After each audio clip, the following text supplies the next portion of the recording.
Welcome everyone to another Tracks on Sundays. I'm Tracks to Max, and this is another Raid Shadow Legends video. Guys, we're back from London. It was a good time. Had a really good time over there. It was nice to have a break after almost 2 years of doing this every single Sunday. Not gonna lie, that is pretty refreshing. Also, I was dealing with all kinds of stuff. You probably hear it in my voice right now too. I'm dealing with major hay fever. So, my apologies if I sound a little awkward, but 2 weeks ago I was just like dying basically in bed, so I really couldn't do anything. Now this week I'm also just gonna keep it pretty simple, keep it pretty fast, and do a shard pull video. Um, Mainly because I'm kind of aggravated. What happened was we left to London and everything here was working, and I had just bought a new Elgato key light. Now this is a light that you use to stream your videos to have a better lighting. This was always an issue in the past, and I just got it. I was pretty excited and it was working perfectly when I left. Came back from London, suddenly we needed a new modem, and because the other one like just stopped working or something. And this Elgato key light is connected to your modem. So I had to reset this thing and try to get it on the network of our current new modem. And that is not working at all. So I spent the last, I don't know, an hour and 20 minutes trying to get that stuff to work. And now I just kind of gave up. So I'm going to be pretty bright, as you can see, because that's just because the light there is just on its fullest capacity. And I have no way to adjust it right now. So you're going to have to bear with me there too. Great start for a break, I know. But anyway, we got 20 sacreds here for the summon rush. And I need a bunch of stuff actually. Like this champion is pretty good. He's really good for a Hydra, I believe. So excited to get her for that. But I also just really want a couple of epics, and one of them is this one right here.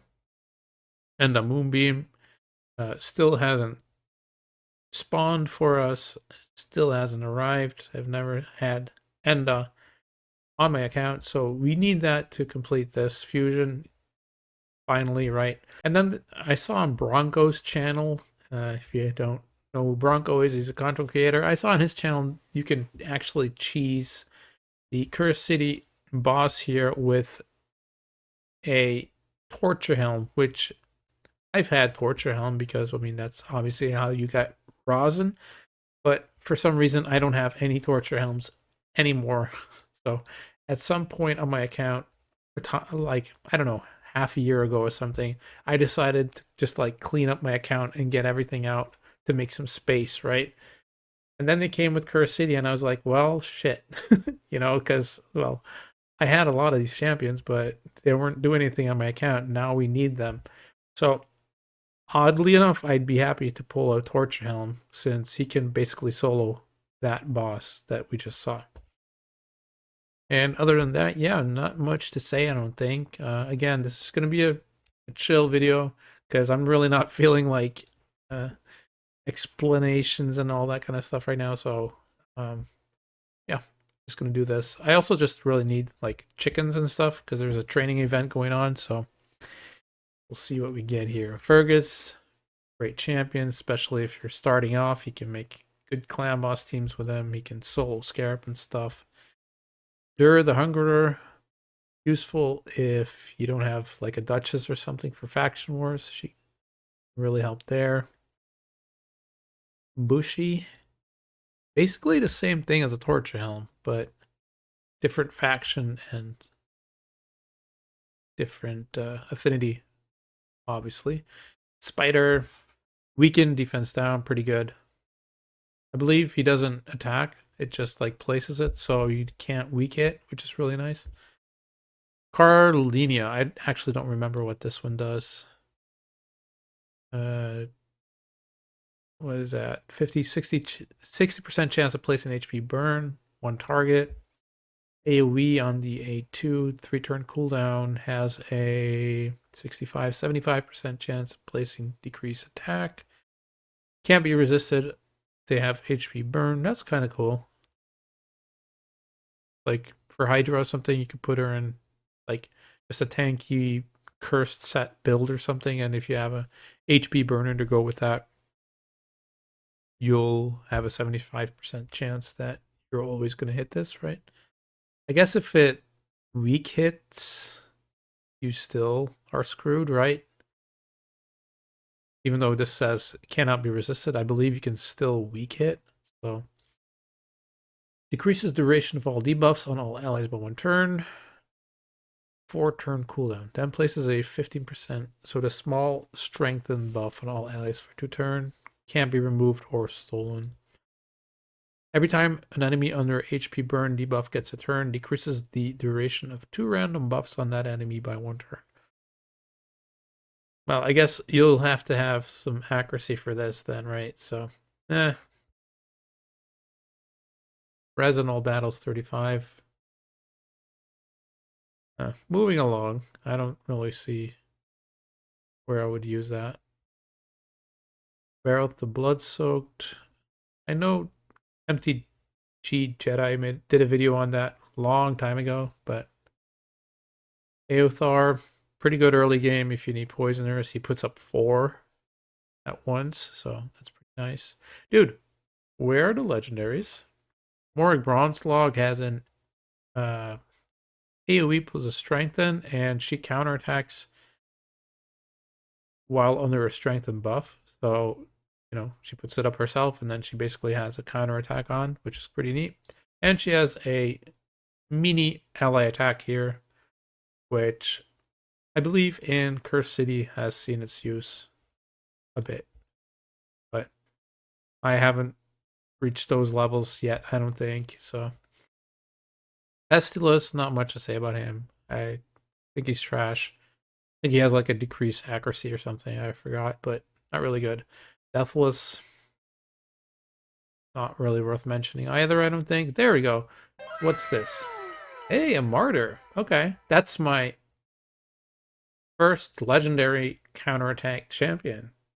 I have not pulled a Valkyrie yet, and didn't have a martyr yet, so I'll take it. Pretty cool.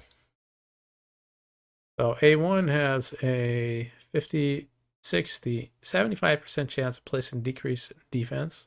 That's pretty rad, right? 75% on the A1. Then the A2, 3-turn cooldown, places a big boy increased defense and counterattack buff on all allies for 2 turns. Really good. Solid. And then 4-turn cooldown on the A3. Attacks all enemies, places a 50% increase attack debuff for 2 turns. Places a provoke debuff for 1 turn. So it's just like 100% right off the bat.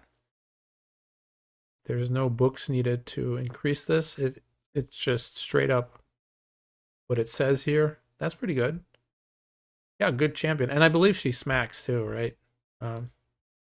If you've built Martyr in the past, let me know in the comments. Yeah,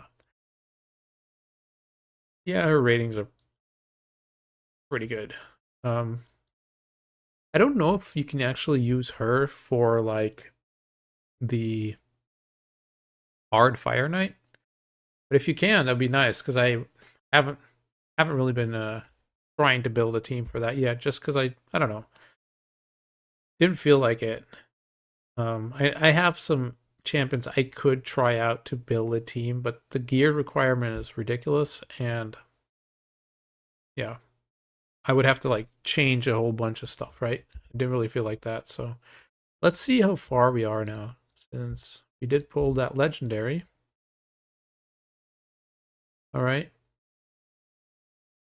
We have 5,590. I don't want these books. I don't care about these since I don't really have any of that yet. I need to pull 2 more, I guess.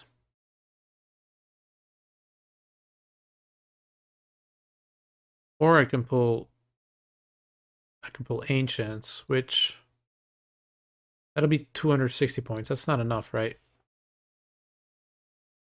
So how about one more Sacred and then all the Ancients, and then I'll just do the rest with Mystery Shards for the extra book. That seems reasonable. All right. Maybe I'll just do the Ancients first. Switch it around a little bit, right? Get this 10 pop. Inagashi, that's a Spirit Affinity Epic, but it's not the one I'm looking for. Dudes. Enda Moonbeam is a myth. Oh, come on, dude. Another Spirit, another not Enda. But hey, we got a Martyr today. That's pretty cool. Like, almost every champion now you get has more value if you value Curse City, at least that is. But I mean, you should value Curse City, right? Because like at a certain point, there's nothing left to do other than spend more money to beat whales in Arena, or now you have Curse City where you can build more champions. Without having to spend money, basically. All right, so one more of these, right? Is that correct? Let's double check. I'm wasting my stuff here. I kind of already am wasting my stuff, but I really just need books, man. I have so little books. I do not get these things at all. I know it's a broken record. You've heard me say this like 1,000 times already. Hold on. I think I'm there already, right? Yeah, if I pull all these mysteries, I'm there. You know what? I said I was going to pull it. Let's just pull it. One more. One more for the boys.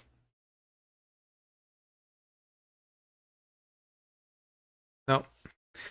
So no Enda, still no Torture Helm, but a new legendary, which, you know, is nice too. But again, one of the issues is just look, five legendary books.